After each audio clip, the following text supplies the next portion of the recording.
certainly hurts to lose a game. But really, it's these kinds of games I think are emblematic of November football, especially in our conference. You got two teams getting after it pretty good. So, all those things that we thought coming into the game really certainly panned out to be true. Had a lot of respect for Oregon's talent, and they're a very well coached team, have been all year, and so we knew we had a big challenge on our hands there. And then, all those cliches you hear forever in football, they say around because they mean something, and it is a game of inches. Details do matter, and I think that's really what it came down to in a lot of ways tonight. So, we came up a little short, but really proud of our team's effort and the way they competed. Certainly, tough loss. In a lot of little things that we're gonna have to figure out to do a little bit better of. But I think the most important thing for our team is they understand there's a lot to be proud of. They're going to see a lot of really good efforts on film, a lot of things they did during the course of the game that were, really impressive. And I think all the coaches are really proud of the effort everybody put into it and the way we responded several times in the football game. And we still have a good team, and we got plenty of football in front of us. So we'll go back, critique this thing, do what we can to see what we can improve on next week, and that'll be the biggest challenge is getting everybody back on their feet here after we get through tomorrow. So losing stuff never has been fun, and that's certainly the case here. Again, credit to our opponents, a really, really good football team, and they played well tonight. Last two things, just want to also thank our fans. You guys are all in the stadium, and that's typical of November football here. To our fans, we're outstanding. The weather could have been a challenge, and they, you'd never know with them. They didn't dampen their enthusiasm. They certainly are a good start to finish, and we appreciate that. It's a big edge for us. And then John Campbell's around here somewhere, right? Where's John at? All right, good. I was told this is your last. I thought you already said that once, but anyway. So, but I just want to take a minute and just, applaud John, and the job he's done for a lot of years. So. I ran into Kirk Menifee probably how many years ago did he speak at the co-graduation? But getting a cup of coffee, and we bumped into each other, and he told me just what a role John had played. Kurt's from Atlanta, if I remember correctly. Came to college to get in broadcasting, and John mentored him over his career, and Kurt was already on Fox, and he just told me what a role John had played and how he'd gone out of his way to really, when he was here, take good care of him, and then they've really, retained their relationship. So John's first class. So let me know how it feels, will you? We'll talk about it someday. Okay. Thanks, John. I'll throw it out for questions. Tom Kakert, Hawkeye Report. Wanted to ask about the special teams errors, the snaps. Was that just wet ball? Was it anything else? I assume it had to be. I didn't ask, but. We just haven't had that issue really in a long, long time. So, the first one wasn't quite. The ball took off on him, and then didn't have a great punt after as a result. And then obviously the ball in the end zone there. So it had to be that. But fortunately we settled down and did better after that. But it was certainly a factor. Tyler Tashman with the Des Moines Register. In terms of the run defense, it seemed like they really were able to, build momentum in the running game. What did you just see from what they were doing and maybe what you guys weren't able to do in terms of stopping the run? Yeah, I think I'd give them the credit. We've been pretty consistent for a long time stopping the run, and that's a key thing in football.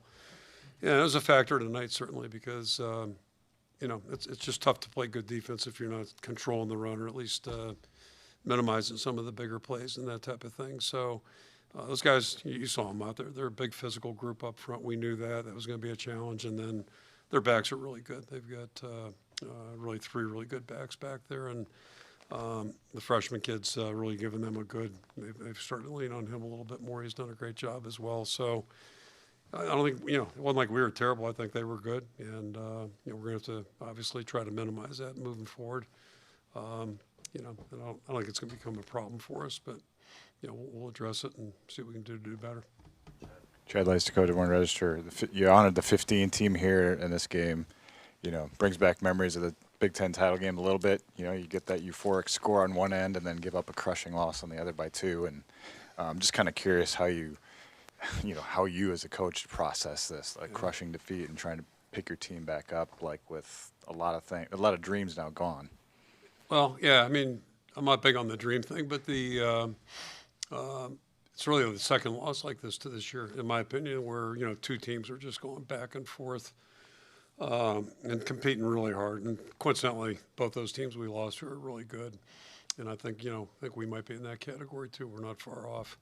So the trick is, how do we get up there to one more notch? How do we get, close that thing out a little bit better? But it's not one player, it's not one possession necessarily. Everything kind of goes together, and everything matters at the end. So, let's go back to work. And the good news is that these guys we get to work with every day are just extremely resilient. They've been that way since we got started, and I can't imagine. They're going to feel bad tomorrow. We all do, and there's a lot invested here. But again, there's a lot forward. And I mean, we're not going to be undefeated this year, but there's a lot of great things that can still happen. And to me, at the end of the year, you evaluate how you feel about yourself. Like, what would you do? What'd you invest? How'd you compete? And that's what this game's supposed to teach us. Hey, Kirk, Elliot Clough, Hawkeye Insider. In that same vein, scoring late, I mean, I haven't had, a ton of those types of things happen in the last, a few years. But to get the ball and have your defense be called to make a stop, I guess maybe what didn't work on that last drive? Was it the same thing that you were seeing throughout the game? What didn't work for the defense? Yeah, I mentioned rebounding or, bouncing back, and that our first TG drive, that was critical. We were down 9-0, and we had to do something before the half, and I thought that was an outstanding drive. Another good drive there in the second half where we turned it over, unfortunately, and that cost us points, which obviously factors in at the end. And then, that last drive was outstanding, and it was do or die. I mean, we had basically 4 plays down there from the 10 to either score or not, or score or go home, basically. And sometimes that's going to happen. We just in the last throw they made, throw and catch them. It's just, you talk about a matter of inches. It was a great throw. Guy did a good job bringing it in. TJ had great coverage, and he's been playing his ass off all year. So, sometimes that's football. When you play a team like Oregon, you got to be right there. And, there's nothing easy, So this is the kind of game we were hoping it would be, and we just couldn't quite get it done. All right. Coach, is there a reason why, your defense didn't take a timeout on Oregon's last drive, considering you had 2 timeouts left? And, in hindsight, when you go back over it now, would you have taken a timeout, to give your defense to regroup on Oregon's final drive? No, not really. We were all aware of what the situation was, and basically in that kind of a series, they started the series, just, told Phil how many we had and if you guys need one. But I don't think we felt like we needed to regroup. We may have used it if there was something that we didn't anticipate, if they jumped in a formation or we ended up in a bad matchup, something like that. But no, we felt good about that. It's just, we just didn't get it done. Coach, Colin Davies, KCRG, went pretty aggressive in the play calling throughout the game, those 4th downs, that long field goal attempt. Did you guys have a feeling before this game that it was just going to come down to the narrowest margins and maybe had to be a little bit more aggressive? Well, a game like this, you expect, if you play well, you expect it to be tight. They've done a good job of, running away from people, too. So that was the goal, to make it a tight, sticky game. And then all that stuff ends up being situational. The first 4th down was a sneak on our side of the field, I believe, right around midfield, but on our side. Just felt like we needed to get something going here, so we took a shot at that. It's a double-edged sword. So, it could have been backfired the other way, too. Field goal kind of the same way. It wasn't one ideal situation to kick a field goal, but at that point, I thought that was a better risk than whatever it was, 4th and 6 or 4th and 8. So, we went with it and Drew delivered, and that was a huge play in the game. And that allowed us at least to have that opportunity to, have one last drive where we could, maybe get ahead. And, the guys did a great job on those conversions as well. Kirk, Dan Stacy, Sportscast Media. Kind of a short week this week in a way because you have a long road trip to L.A. For next Saturday. You're playing in a famous sports venue next Saturday. Your team is. Have you ever coached at the L.A. Coliseum before, and are you looking forward to that? It's a famous place. Yeah, funny you should ask that. I have one time, 1993, and we ran a little toss double crack on a 3rd and was fourth or third down. I don't know. We had the ball like on the 4, and they were man coverage, and it scored.